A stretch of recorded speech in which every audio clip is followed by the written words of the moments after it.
Arriva il terzo fine settimana di grande esodo estivo che si prospetta il più trafficato di tutto il periodo. Bollino nero in particolare nella mattinata di domani sabato 10 agosto, e bollino rosso nel pomeriggio di oggi, venerdì 9 agosto e nella giornata di domenica 11 agosto.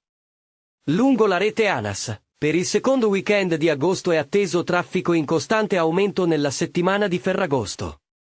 Ci saranno spostamenti in netta crescita dai grandi centri urbani in tutta Italia verso le località di villeggiatura, di mare e al sud. Per chi si mette in viaggio è importante più che mai seguire una serie di accortezze, dotarsi di generi di prima necessità e di una scorta d'acqua per evitare disidratazione durante il viaggio.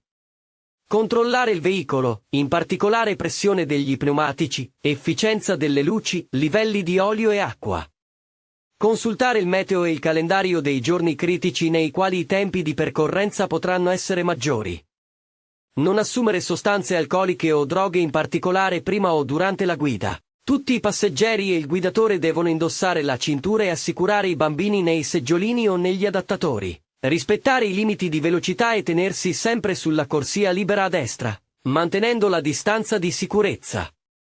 In caso di stanchezza o sensazione di sonno, fermarsi sempre in sicurezza in area di servizio per riposarsi e recuperare le energie psicofisiche.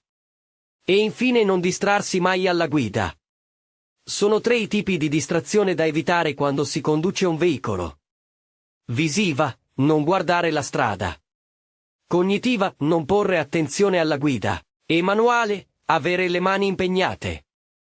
Per un viaggio informato le notizie su esodo estivo e viabilità sono disponibili al link www.stradeanas.it.